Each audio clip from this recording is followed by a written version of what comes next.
મોરબીની સર્વોદય ટ્રસ્ટ સંચાલિત સરકારી સાયન્સ એન્ડ કોમર્સ કોલેજમાં આચાર્ય અને ટ્રસ્ટી મંડળ વચ્ચે વિવાદ સર્જાયો છે। આચાર્યનો આક્ષેપ છે કે વિદ્યાર્થીઓના વિકાસ માટે ઉઘરાવાતી ફી ટ્રસ્ટના ખાતામાં ગેરકાયદેસર ટ્રાન્સફર કરાવી દેવાઈ છે, તેમજ તેનો ઉપયોગ ટ્રસ્ટીઓના અંગત ખર્ચમાં કરવામાં આવે છે, જે અંગે ટ્રસ્ટ તરફથી કોઈ સ્પષ્ટતા ન કરતા પ્રવેશ પ્રક્રિયા અટકાવી દેવાઈ છે। સરપ્લસ રહેતી હોય તો વિદ્યાર્થીના હિતમાં ઓછી ઉઘરાવીએ। એડમિશન પ્રક્રિયા અટકી છે એના માટે એવું છે કે જો આ ફીનો ઇસ્યુ જે છે એક નક્કી થવું જોઈએ।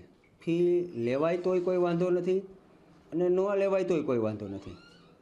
લેવાય તો વપરાવી જોઈએ અને જો ન લેવી હોય તો વિદ્યાર્થીના હિતની વાત છે। એટલે ફીનો ઇસ્યુ નક્કી થઈ જાય એટલે અમે પ્રવેશ કાર્યવાહી શરૂ કરી દેશું। વિદ્યાર્થીના વિકાસ માટે જે ફી લીધેલી છે એ ફીનો ઉપયોગ વિદ્યાર્થીના હેતુ માટે જ કરવાનો હોય છે, પણ અત્યાર સુધી થયેલો નથી। તો એનું ક્લિયરિફિકેશન થાય પછી જ અમે એડમિશન માટેની આ કાર્યવાહી કરી શકીએ એવી સ્થિતિ ઊભી થઈ છે।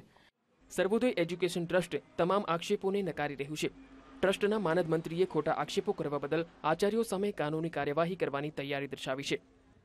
એ સદંતર જૂઠા છે, કારણ કે જે ફી ઉઘરાવવામાં આવે છે જે દર વખતે સરકાર ગ્રાન્ટ નથી આપતી, તો ગ્રાન્ટ ન આપે તો બીજા ખર્ચને મિશ્રિત કરવા સરકારના નિયમ મુજબ અમે ફી ઉઘરાવી છે। એમાં વર્ષ અંતે કે જે હોય એ વધઘટ રકમ થતી હોય, જો ઘટે તો સંસ્થા આપે, વધે તો સંસ્થા પોતાના પાસે રાખે છે। અને આ પ્રણાલિકા વર્ષોથી ચાલુ છે અને આ વર્ષથી જ આચાર્યએ આ કારણસર બંધ કરેલ છે। કોલેજના વિદ્યાર્થીઓએ પણ આ મુદ્દે વિરોધ દર્શાવ્યો છે।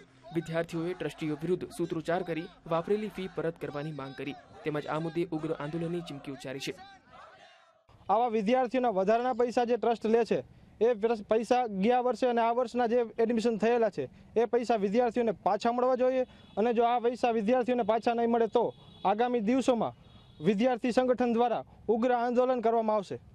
શૈક્ષણિક સત્રની શરૂઆત થઈ ગઈ છે ત્યારે પ્રવેશ પ્રક્રિયા અટકાવી દેતા 500 વિદ્યાર્થીઓને પ્રવેશથી વંચિત રહેવું પડે તેવી સ્થિતિ સર્જાઈ છે। કેમેરામેન હર્નિશ જોશી સાથે દિલીપ બરાસરા, VTV, મોરબી।